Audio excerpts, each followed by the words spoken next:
नमस्कार, मैं हूं पूजा सिंह। स्वागत है आप सभी का हमारे चैनल पर। दोस्तों, 2024 के लोकसभा चुनाव में बहुजन समाज पार्टी की जो हालत हुई है वो हमसे और आपसे किसी से छिपी नहीं है। बहुजन समाज पार्टी इस चुनाव में अपना खाता भी न खोल सकी और उसका वोट शेयर डबल डिजिट से घट करके सिंगल डिजिट में आ गया। बहुत ही गंभीर और चिंता का विषय है बहुजन समाज पार्टी के लिए। इतनी बड़ी राष्ट्रीय स्तर की पार्टी जिसने उत्तर प्रदेश जैसे बड़े सूबे में 4 बार अपनी सरकार बनाई, बसपा सुप्रीमो मायावती 4 बार यहाँ की सीएम रही और 2014, 2019, 2022, 2024 कोई खास कमाल नहीं दिखा पाई बहुजन समाज पार्टी। इसका कारण क्या है? इसी कारण को जानने के लिए इस पर बात करनी ज़रूरी है, क्योंकि इसके मतलब बहुत सारे कारण हैं। अब उन कारणों की जांच करना तो पार्टी के अध्यक्ष का, पार्टी के राष्ट्रीय अध्यक्ष का, पार्टी के पदाधिकारियों का, उनका काम है ये इस पर मंथन करना, विचार करना। अब 2024 में जिस तरीके से बसपा ने सोशल इंजीनियरिंग की थी, आकाश आनंद को तैयार किया था, बसपा सुप्रीमो मायावती ने उनको अपना उत्तराधिकारी बनाया था। बाद में उत्तर प्रदेश में प्रचार की कमान भी उनको दे दी, उत्तराखंड में और उत्तर प्रदेश में वो उतरे भी मैदान में। और जिस तरीके से उन्होंने एग्रेसिव होकर के, अटैकिंग होकर के मौजूदा सरकार पर, भारतीय जनता पार्टी पर निशाना साधा, समाजवादी पार्टी को घेरा, कांग्रेस को घेरा, सबको लपेटे में लिया, फायर ब्रांड नेता की तरह वो चमकने लगे। अब तीसरे राउंड के बाद उनको एकदम से विड्रॉल कर लिया गया, क्योंकि सीतापुर में उनके ऊपर एफआईआर हो गई थी। बहुत कोई ठोस कारण इसका कोई नहीं जान पाया, सब अपने अपने हिसाब से अंदाजे लगाते रहे। लोग मांग करने लगे आकाश आनंद को वापस लाओ, आकाश आनंद की वापसी होनी चाहिए, आकाश आनंद को बसपा में होना चाहिए। अब अगर गौर करें इस चीज़ पर तो जो 3 चरण थे, जो 3 चरण में आकाश आनंद ने कैंपेनिंग की, रैलियां की, अपने भाषण दिए, स्पीचेस दी, उस भाषणों का भी कोई खास असर नहीं हुआ, क्योंकि उस वाले चरण में जो भी सीट्स थीं, खासतौर पर पश्चिमी उत्तर प्रदेश में, एक भी सीट बसपा के खाते में नहीं आई। हाँ, पहले दूसरे चरण के बाद वो तीसरे चरण से अटैकिंग हुए थे, उसके बाद हो सकता था कुछ असर होता, लेकिन मुझे ऐसा लगता नहीं कि कोई खास असर उनका हुआ। हालांकि ज़रूरत बसपा को इसी तरीके की अटैकिंग नेता की है, फायर ब्रांड नेता की है। अब देखने वाली बात यह होगी कि बसपा सुप्रीमो मायावती ने इस पूरी जो 2024 के लोकसभा चुनाव में जो हालत बसपा की हुई है, इसके मद्देनज़र 23 जून को, आगामी 23 जून को एक बैठक बुलाई है, जिसमें उन्होंने बसपा के पदाधिकारी, जिला अध्यक्ष, जोन कोऑर्डिनेटर्स, जो भी उनके यहाँ होते हैं, उन सबको बुलाया है। लेकिन आकाश आनंद इसमें इनवाइटेड नहीं है, उनको न्योता नहीं दिया गया। दिया भी क्यों जाएगा, क्योंकि वो किसी पद पर तो है नहीं। अब सबसे बड़ा सवाल ये उठता है कि क्या आकाश आनंद बसपा में वापसी कर पाएंगे, या फिर बसपा आकाश आनंद के बिना वापसी कर पाएगी?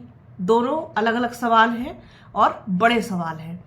लेकिन आप ये देखिए, गौर करने वाली बात यह है कि गलतियों पर गलतियां दोहरा रही है बसपा, मुझे ऐसा लगता है।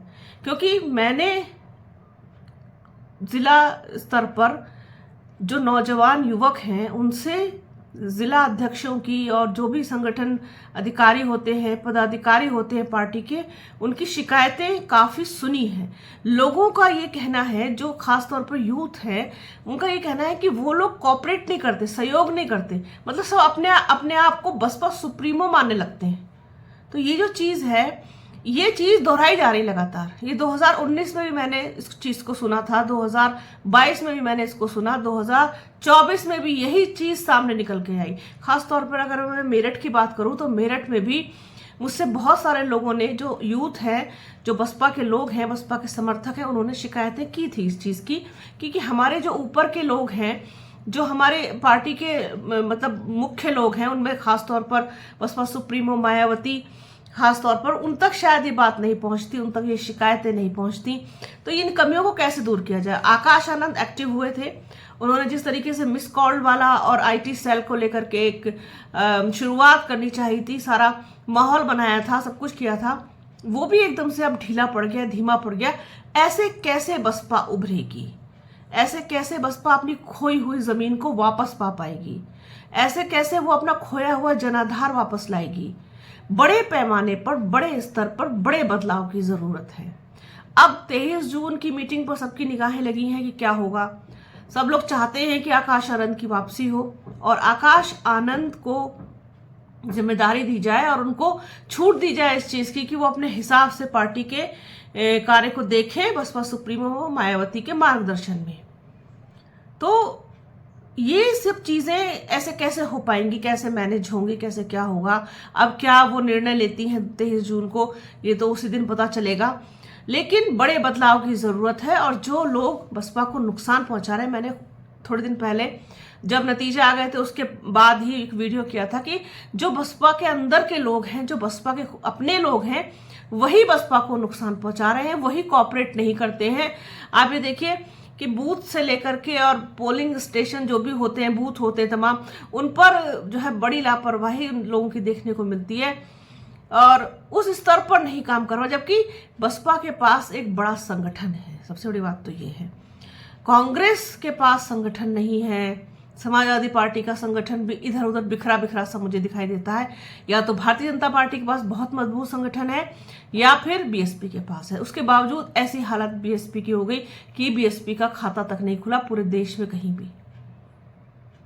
तो इन सब चीजों पर मंथन करने के लिए, इन सब चीजों पर विचार करने के लिए, लेकिन सिर्फ विचार जो जहां तक रह जाता है, जहां तक मंथन रह जाता है, फिर उसके परिणाम जिस तरीके से आते हैं, वो चीजें जब तक सॉर्ट आउट नहीं होंगी, क्लियर नहीं होंगी और कोई ऐसा चेहरा होना चाहिए जो बसपा सुप्रीमो मायावती के विकल्प के रूप में देखा जा सके।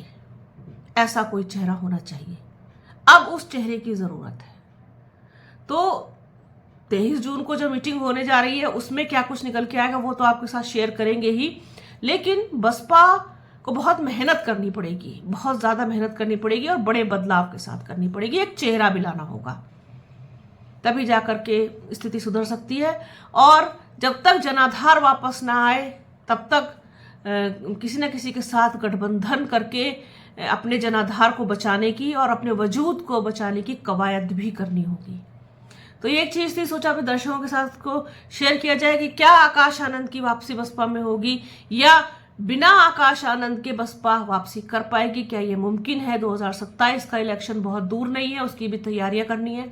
तो ये सारा मुद्दा था, टॉपिक था, सोचा अपने दर्शकों के साथ को शेयर करना चाहिए। बने रहिए हमारे चैनल के साथ, हमारे चैनल को लाइक कीजिए, शेयर कीजिए, सब्सक्राइब कीजिए, बेल आइकन जरूर दबाइएगा। अपना और अपनों का बहुत ख्याल रखिए। जल्द मिलूंगी आपसे एक नए वीडियो में एक नए मुद्दे के साथ। तब तक के लिए जय हिंद।